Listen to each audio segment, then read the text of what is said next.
Hey guys, welcome back to Tech Talk, presented by English Racing. Az here, this is Aaron. How's it going? Thanks for the response on the first episode on the ACD tuning. We did want to clear something up. Aaron mentioned last week that 8, 9, and 10s during his conversation. We were actually talking about the 8s and 9s itself. The 10s do have an ACD, but we can't tune it quite yet, right? Yeah, so to be very, very clear, those models all have ACD units. But we were talking about ACD tuning for the 8 and the 9 only. Currently the 10 is not something that we can offer. For you 10 guys, we are working on a purely mechanical controller. There are a few minor sacrifices you're going to have to make. You're going to have to get rid of the AYC. You're going to have a Christmas tree for a dash. It really probably is just standalone friendly. But for the time being, 10s, we don't have any real ACD tuning options. Hopefully that will change in the future, but right now it's just the Evo 8, the 2005, and the 2006 Evo 9. So sorry for the complications. We're working with this as it goes. Here we have a MIVEC cam gear. It's another service we offer on our website. It's a cam gear mod. A couple emails came in asking to really go into depth of the other services that we offer, so I'll let Aaron take this away. Okay, so this, as mentioned, is for an Evo 9. It is the only cam gear that Mitsu used that is this exact style. So naturally, I'll hold it the right way up here, this has 30 degrees of total motion inside this little iron cross clover device. It uses oil pressure to rotate that depending on what's set up in the map, what targets we're trying to achieve. And it is limited though because it has some mechanical stoppers built into it. So the service that we offer is we modify this so we can get an extra 8 degrees of motion out of it. And the reason we do that specifically is for the 2.4 liters, because when you do a 4G64 block, it's raising the deck height, it changes your cam timing. So on the Evo 9 it's kind of difficult to degree this side. So what we came up with the help of Scott from FP, was modifying this little guy.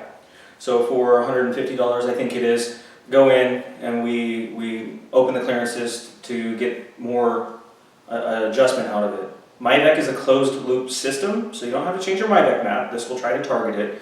The only thing that we do differently is that when this goes on, we tell you to set this up 1 tooth retarded, and then it uses its closed loop system to bring it back.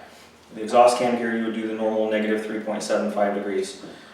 2 liter guys, you can use this too if you really wanted to get as much response as possible. I haven't really tested it, so I can't say that it's going to help or hurt, but I would think that it's only going to be a good thing.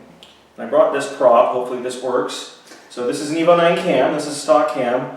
Basically this little guy goes in here, and once it dials in, we can take, oh, this one's jammed up, of course. Ordinarily, this would rotate inside here. You might not even be able to see it anyway, but you get three teeth worth of motion out of that.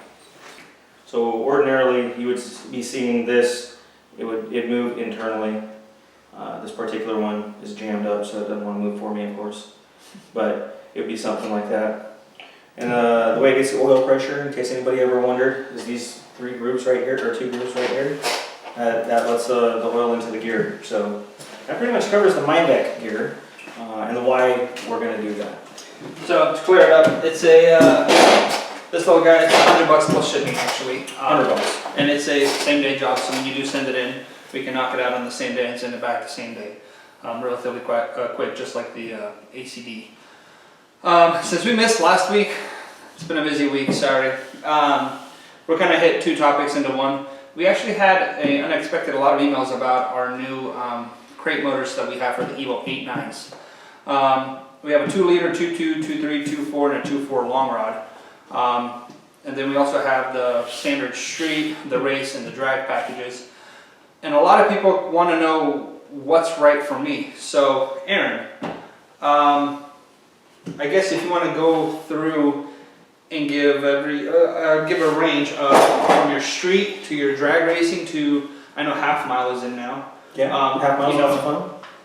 What's the right way? I mean, what's a good engine for me, or I guess go through the list. Go through the list. So a lot of that's really going to come down to what you guys are going to use your car for. The military has a term that I've adopted over the years that really fits this. It's called having an upgrade path. If you know how you want to use your car, we really encourage you to try to buy your parts once. As much as I want to sell you stuff, I'm not going to be that guy that's going to watch you fail and sell you something again, and watch you fail and sell you something again. I want you to pick the right thing the first time, because if you're like us, you're working hard for your money. We don't want you to just spend it, we want you to enjoy it. So, let's start with the drag racers. Pretty much all you're going to do is drag race. Maybe you have a high-end half-mile car, which really is just drag racing. Sure. For those guys, really, you have two options. If you're not going to use this too much as a street car, that's going to be the 2-liter and the 2.1. We don't do that many 2.1 liters, and I'll get into why in just a second, but the 2-liter is going to give you the highest revs and the most head gasket surface area to keep that motor sealed up. Okay. So the difference between the street, the drag, and the full race really comes down to the connecting rod. Yeah. So street motor, we're figuring you're going to make 650, 700 horse, something like that. We might put Eagle H beams in. If you want to slightly upgrade it, we can do some I-beams. We're switching our personal program to the Carrillo Pro H now, which kind of leads into the drag package where it's a stronger connecting rod. Ultimately though, if you're going to go full race, it needs to be an aluminum rod motor. It's the only one that's going to hold up. But now let's say your upgrade path is, I want to do the quarter mile, I want to do the half mile, I want to be a road racer, but I'm going to drive it on the street. So now this is kind of where we get into some of the other options. Again, I'm going to skip over the 2.1 for right now. I will come back to it at the end. The next one up is going to be our 2.2. The Miles nicknamed years ago the SLR-22 for short long rod, because it does run a slightly longer rod than stock, but it's not a long rod motor.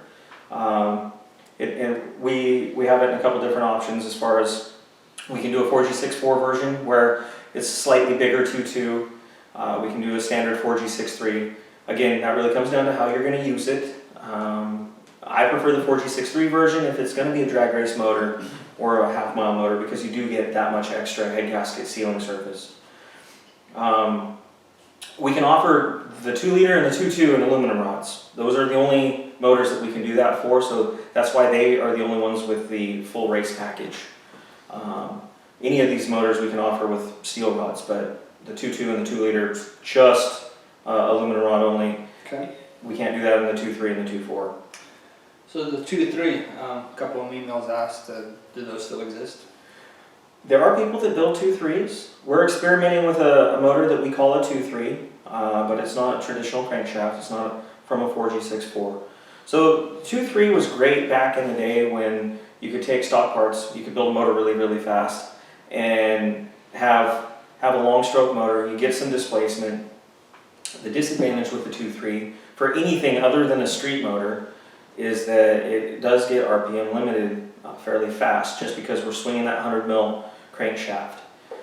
As many of you may have experienced, and if you did, that's unfortunate, but the 100 mils will break. You spin them too high, you make too much power on them, that crankshaft just can't hold up. So the 2.3 and the 2.4, we typically recommend up to 700, 750 horsepower. We don't use factory cranks, we use aftermarket crankshafts now. So they're getting forged crankshafts to help them be tough as possible. Obviously the 2.3 also requires a good 4G63 block.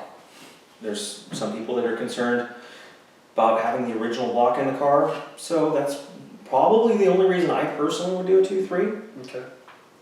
They do have a little bit more vibration to them because they are a short rod motor. You can't do a long rod, not effectively. So you end up with some trade-offs there, but if you really need your original block, that's probably the biggest motor you can do. And I would probably still steer you away from it and tell you to do a 2.2. Okay, and then the workhorse, as some people call it, the 2.4. The 2.4, the torque monster, my personal favorite. I've had 3 of them at this point. I like the 2.4. If you need to do a budget 2.4, you can do a short rod, but like the 2.3, it does suffer from a little bit more vibration. It does get a little bit more RPM limited because we have a long stroke crankshaft, we have short rods, that creates harmonics. But it lets you get your foot in the door, it lets you get a motor. Where if you do the 2.4 long rod, you are going to pay a little bit more because of the price of the connecting rods, but they have a lot less vibration. They're a little bit more reliable at high RPM, but I don't consider that to be a motor that I would do for drag racing or for road racing. That really is going to be more, you want a big motor for the street, you're just going to go punish it on the street occasionally. Because 8,500 RPM is about as high as I would really recommend going. The 2.3 about 8,000. So you can kind of see that you end up getting dropped down in what you can abuse it with. We are doing some custom 2.3s that are a long rod 2.3. They use a 4G64 block. Right now we're still in the testing phases of those. We've had them out to 1100 wheel. It kind of gives you the best of both though. It does give you that bigger motor and the ability to go 93, 9400 a little more reliably and not have the crankshaft issues at high power. So lastly, I'm assuming you're going to ask me about the 2.1. Yeah. Why don't I like 2.1s? Well, something that's very, very important to keep in mind, connecting rods length does not affect power. Okay. That's a common misconception.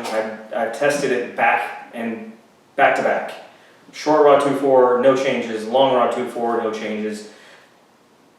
There's no difference in power. There's just decreased vibration. So doing a long rod 2 liter is not a motor you're going to see us sell. We run 770s on a standard 2.0 rod length, 150 mil. So unless you're going to be over 12,000 RPM, you don't need a long rod 2 liter. If you want it built, I mean, I'll take your money, but I'm thinking you're wasting it in my opinion. So the 2.1 though is basically the same idea.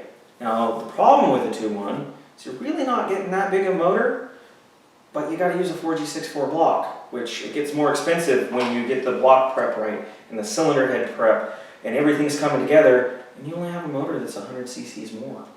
And really, it costs about the same.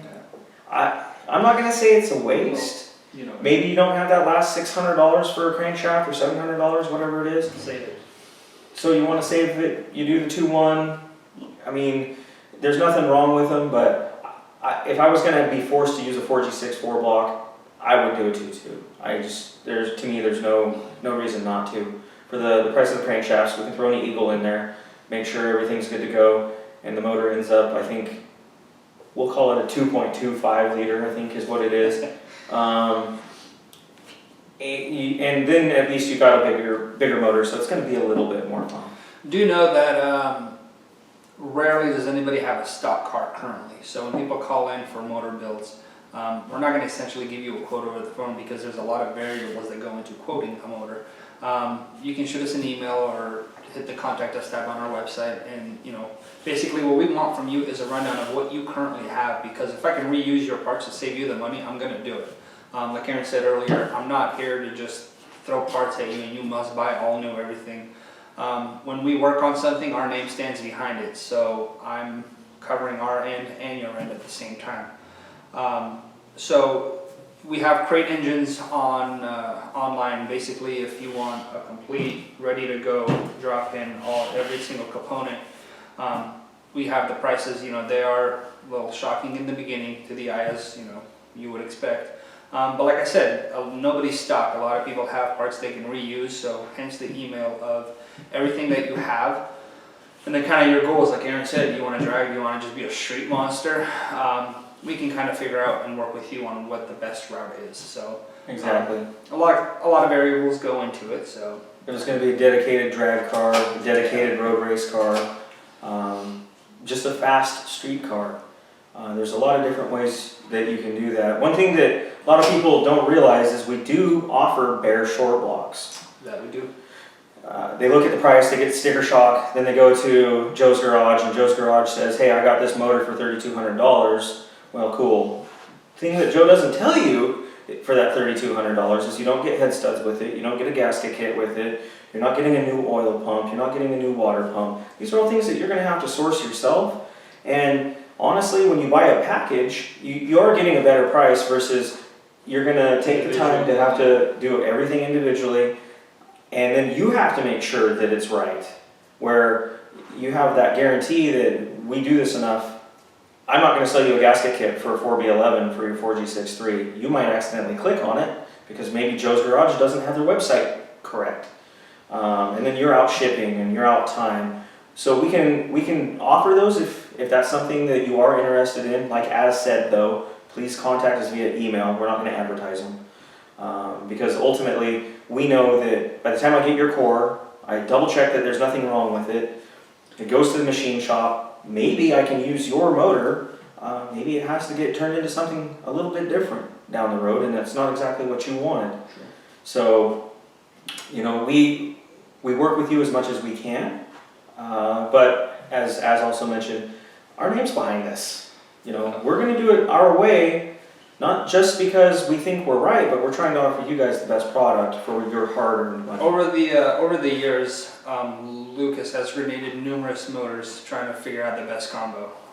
So when we say, you know, you should do this and this and this, I'm not saying it because I want to sell you a part. I want to tell you this because we've tried it. We've tried the way you're thinking, and we found out results. So I'm not going to sell you a motor just to make a buck, only to see you blow it up, you know, in a month or a week later because A and B didn't work together like they should. It was a lot of testing. All of our in-house research and, you know, testing stages have all been, A lot of us have built, you know, or blown up bolt motors here. exactly. So we build, we learn what works, what doesn't work. So do take that into just take it in really when you do give advice on what route to run. I'm not trying to upsell you. I'm just, again, our name's behind it. I don't want you to come back and say this thing blew up because that's not what I want to do. Yeah, nobody wants that. Which goes into another thing is when somebody calls and says, I want a 900 horsepower reliable motor. Any motor you build out there that you're, you know, especially, I mean, you're pushing 900 horsepower out of a 4-cylinder car, it's wear if you're consistently doing it. That being said, we're not going to make a motor and say, here you go, see you in a month. We are going to build it. A lot of time goes into assembling these things properly. Everything from the measurements and the specs and the things we've learned that works and that doesn't work. Yeah, we don't bust these out in 4 hours after they come back Yeah. out of the machine shop. An average turnaround time is 6 to 8 weeks is what I'd like to say, but really it's not the time that it takes us to put it together. When something's prolonged, it's usually waiting on the machine shop to get back or a parts back order like cams or something. As far as us doing it in-house, we can assemble a motor in a week, but we're waiting on parts, we're waiting on the machine shop. There's a lot of things that go into a play on assembling a motor, so it's not something that we're going to rush really. Yeah, so just take that into effect when you're looking into them. Anything else you have for them? I can't preach the word combination enough. That's really why we're having this particular discussion today, is that I want to make sure your combination fits. If you have a stock turbo and want to do a long rod 2.4, sure, but it's not really going to give you the best results versus if you had a 42R on a 2.4. And yeah, it's going to spool faster, but the two just really aren't meant to go together. So as we are trying to go over what you guys want to buy, why you need it, you know, just keep in mind that we're going to ask a bunch of questions. Not because we don't know what we're doing, but we're just trying to get you the best product to match. We had a customer from Australia send in an email as well about this particular subject, and he wanted to know at what point do you kind of consider this is road race, this is drag race, this is street. And honestly, I think that if it's a 2.2 and down, that's really going to be more for the drag race guys. If it's a 2.3 or a 2.4, that's really going to be for maybe rally cars, or it's going to be for just street use. Because we have built a lot of different applications. I mean, obviously we're known for doing 1100 horsepower and crazy Evo 8s and 9s like that, or 1100 horse Evo 10.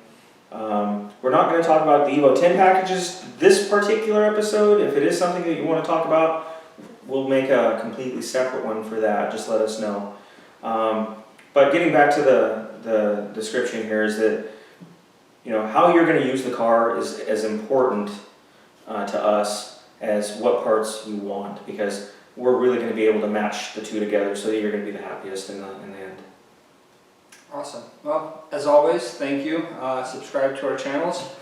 Again, comments, questions, anything you want to know, you want to learn, we're here for you. We're happy to answer anything. And if you got nothing, we're good. Okay, till next time, guys.